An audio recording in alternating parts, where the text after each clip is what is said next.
नमस्कार दोस्तों, स्वागत है आपका शुभम पाठशाला में। तो दोस्तों, आज की इस वीडियो में हम सामाजिक विज्ञान के 50 महत्वपूर्ण एमसीक्यू प्रश्न लेके आए हैं, जो कि आपके बोर्ड एग्जाम के लिए काफ़ी ही महत्वपूर्ण है। अगर आप क्लास 10th के स्टूडेंट हैं तो आपके लिए ये वीडियो काफ़ी ही महत्वपूर्ण होने वाला है। तो भाई आइए हम लोग पहला प्रश्न को देखते हैं। साथ में इस वीडियो में हम आपको प्रश्न के अलावा कुछ और भी जानकारी देंगे जो कि आपके एग्जाम को लेकर बहुत ही महत्वपूर्ण होंगे, यानी आपके चैप्टर से ही रिलेटेड होंगे। तो आप उन बातों को नोट करने की कोशिश करिए। तो भाई आइए हम लोग पहला प्रश्न को देखते हैं। तो जैसे भाई पहला प्रश्न कह रहा है, भारत में सबसे पहले किस राज्य में पंचायती राज व्यवस्था लागू की थी? तो भाई इसका आंसर हो जाएगा राजस्थान। तो भाई राजस्थान में पंचायती राज व्यवस्था सबसे पहले आई, जो कि 1959 ईस्वी में आई थी, और राजस्थान के नागौर जिले से यह आया था, नागौर जिला। देखिए दूसरा प्रश्न कह रहा है, संसदीय प्रणाली का प्रमुख लक्षण क्या है? तो भाई संसदीय प्रणाली का प्रमुख लक्षण है कार्यपालिका की विधानमंडल के प्रति जवाबदेही, यानी ये इसका प्रमुख लक्षण होता है। ऑप्शन नंबर इसका डी हो जाएंगे। किस संस्था को भारतीय लोकतंत्र का प्रहरी कहा जाता है? भारतीय लोकतंत्र का प्रहरी चुनाव आयोग की कहा जाता है, यानी ऑप्शन नंबर ये डी हो जाएंगे। भारत में सबसे लंबा राष्ट्रीय राजमार्ग कौन सा है? तो भाई भारत का सबसे लंबा राष्ट्रीय राजमार्ग NH-44 है, इसका ऑप्शन नंबर सी हो जाएगा। परंतु 2010 से पहले इसका नाम था NH-7, परंतु 2010 के निर्माण के बाद इसका नाम NH-44 रखा गया, जिसकी लंबाई लगभग 3745 किलोमीटर है। और यह है जो श्रीनगर, जो कि जम्मू कश्मीर से लेकर कन्याकुमारी तक जाती है, यानी कन्याकुमारी तमिलनाडु तक जा देती है। श्रीनगर से कन्याकुमारी तक यह राजमार्ग जाती है, जिसकी लंबाई 3745 किलोमीटर है। ये बात भी आप ध्यान दीजिए। और सबसे इम्पोर्टेंट बात है कि नेशनल हाईवे 44 9 राज्यों से होकर गुजरती है, यानी भारत के 9 राज्यों से होकर यह हाईवे गुजरती है। चंबल घाटी परियोजना किस राज्य में स्थित है? तो भाई चंबल घाटी परियोजना मध्य प्रदेश राज्य में स्थित है, जो कि चंबल नदी पे है। और चंबल नदी है जो कि यमुना नदी की सहायक नदी है, तथा यमुना नदी है वो गंगा नदी की सहायक है। ये सब बात आप गौर करिए और नोट करिए, क्योंकि ये सब बातों से आपके बहुत सारे सवाल कवर हो सकते हैं। जैसे हमने बताया कि चंबल घाटी परियोजना मध्य प्रदेश में स्थित है, और ये चंबल घाटी परियोजना है वो चंबल नदी पे है। और चंबल नदी जो यमुना नदी की सहायक नदी है, और यमुना जो है कि गंगा की सहायक नदी है। और आपको एक बात और बता दें कि चंबल नदी घाटी परियोजना एक बहुउद्देशीय परियोजना है, जिससे सिंचाई, बिजली तथा बाढ़ को नियंत्रित करने जैसे फायदे मिलते हैं। ये सब जानकारी आपको होनी बहुत जरूरी है। लोकतंत्र में नागरिकों का सबसे बड़ा हथियार क्या होता है? तो भाई लोकतंत्र में नागरिकों का सबसे बड़ा हथियार होता है वोट, यानी एक वोट एक व्यक्ति एक वोट, यानी ऑप्शन नंबर इसका सी हो जाएगा। भारत में कितनी भाषाओं को संविधान की 8वीं अनुसूची में शामिल किया गया है? तो भाई 8वीं अनुसूची में 22 भाषाओं को शामिल किया गया है, यानी कि ऑप्शन नंबर सी हो जाएगा भारतीय संविधान में। उपभोक्ता संरक्षण अधिनियम कब लागू हुआ? तो भाई उपभोक्ता संरक्षण अधिनियम 1986 को लागू हुआ, जो कि उपभोक्ता संरक्षण अधिनियम के जरिए कस्टमर को बहुत सारी सुविधा दी जाती है, ताकि वो अपने जो वस्तु खरीद रहा है उसकी जांच पड़ताल कर सके, या अगर उसको मतलब कहने का मतलब कोई दुकानदार उसको ठग रहा है तो उस पर वह केस कर सकता है इस संरक्षण अधिनियम के जरिए। गंगा ब्रह्मपुत्र डेल्टा को क्या कहा जाता है? तो भाई गंगा ब्रह्मपुत्र का डेल्टा है ना, जो विश्व का सबसे बड़ा डेल्टा है, और यहाँ ही सुंदरवन डेल्टा भी है, जहाँ की मिट्टी बहुत ही उपजाऊ होती है। और ये है जो बंगाल की खाड़ी में गिरती है, और ये पश्चिम बंगाल तथा बांग्लादेश में स्थित है। भारत में गरीबी रेखा से नीचे रहने वाले लोगों की गणना किस संस्था द्वारा की जाती है? तो भाई इस संस्था का नाम है NSSO, जिसका फुल फॉर्म होता है नेशनल सैंपल सर्विस ऑफिस, और इसकी स्थापना 1950 ईस्वी में हुआ था, यानी ऑप्शन नंबर इसका बी हो जाएगा। ये सब बात भी आपकी ध्यान रखिए कि NSSO का फुल फॉर्म क्या होता है, और वर्तमान समय में यह NSO का भाग हो गया है। तो भाई लोकतंत्र का सबसे मजबूत स्तंभ कौन है? तो भाई लोकतंत्र का सबसे मजबूत स्तंभ प्रेस है, ऑप्शन नंबर ये बी हो जाएगा। इसमें जो आज़ादी दिया जाता है, लोगों को बोलने की आज़ादी दिया जाता है। भारत में सबसे ज़्यादा रेल मार्ग किस राज्य में है? तो भाई भारत के उत्तर प्रदेश में सबसे ज़्यादा रेल मार्ग है, और भारत के सबसे ज़्यादा जनसंख्या वाला राज्य भी उत्तर प्रदेश है। और आपको यह जानकारी होना बहुत जरूरी है कि भारतीय रेलवे का मुख्यालय न्यू दिल्ली है, और यह भी जानना जरूरी है कि भारतीय रेलवे की स्थापना 16 अप्रैल 1873 ईस्वी में हुई, और प्रथम रेल मुंबई से थाने के बीच में चली, जो कि लॉर्ड डलहौजी के शासनकाल में चली थी। ये सब बातें आप नोट करिए कि यहाँ पे एक सवाल है, परंतु इसके पीछे आपको हम 5-6 सवाल और बताए हैं। संविधान सभा के अध्यक्ष कौन थे? तो भाई भारतीय संविधान सभा के अध्यक्ष डॉक्टर भीमराव अंबेडकर को कहा जाता है। और आपको यह जानकारी होना चाहिए कि हमारे संविधान को बनने में 2 साल 11 महीना और 18 दिन का समय लगा था। और यह भी जानकारी होना चाहिए कि हमारा संविधान 26 जनवरी 1950 को लागू किया गया था, यानी इसका ऑप्शन नंबर सी हो जाएगा। इसके साथ जो भी जानकारी है उसको आप नोट करिए, क्योंकि वो सब प्रश्न भी आपके बोर्ड एग्जाम में पूछे जाते हैं। हम भाई आपके बोर्ड एग्जाम्स के यानी सिलेबस से बाहर कोई भी बात यहाँ नहीं करने वाले हैं। जो भी बातें करते हैं वो सिलेबस से करते हैं, बस आप हमारी बातों को सुनिए और कुछ नहीं करिए। लोकतंत्र में बहुसंख्यक दल का अर्थ क्या होता है? तो भाई लोकतंत्र में बहुसंख्यक दल का अर्थ होता है सबसे बड़ा दल, यानी जिसका सबसे ज़्यादा दल है, जिसका बहुसंख्यक है, उसका दल सबसे बड़ा दल होगा, यानी ऑप्शन नंबर इसका ए हो जाएगा।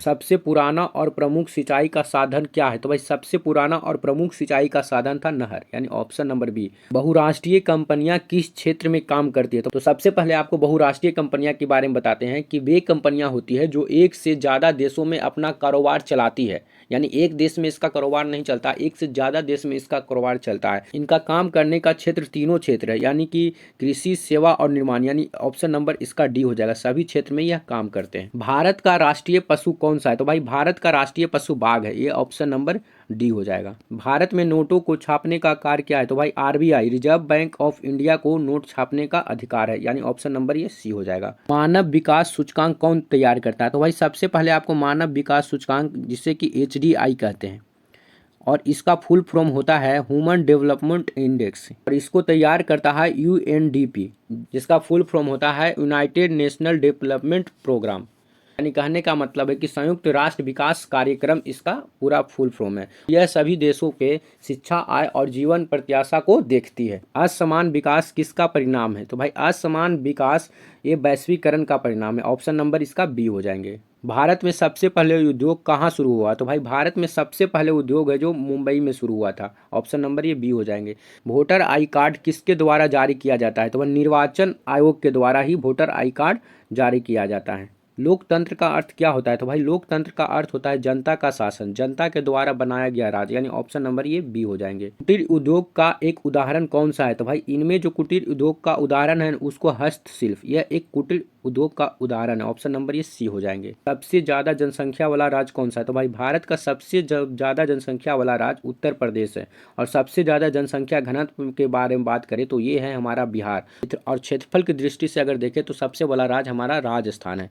भारत में सबसे बड़ी नहर कौन सी है? तो भाई भारत की सबसे बड़ी नहर इंदिरा गांधी नहर है, ये ऑप्शन नंबर बी हो जाएगा, जो कि सतलज एवं ब्यास नदी पे जो डैम बना है भाखड़ा नागल डैम, उसी से यह नहर निकलती है, जिसकी लंबाई 650 किलोमीटर है। ये राजस्थान तथा कुछ भाग पंजाब में भी है इसका।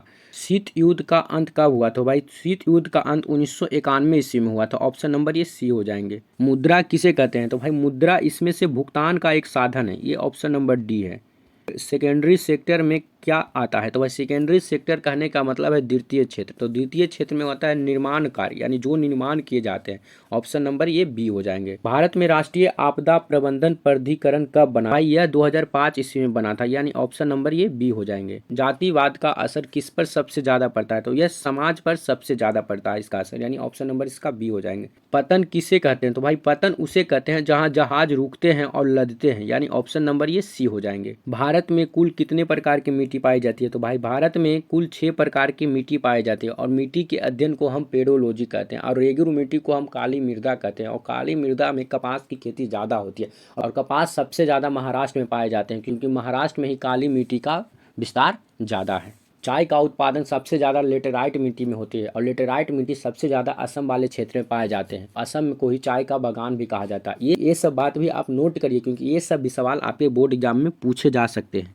सर्वजन हिताय सर्वजन सुखाय किसका उद्देश्य है? तो भाई ये हमारे संविधान का उद्देश्य है, ऑप्शन नंबर डी है।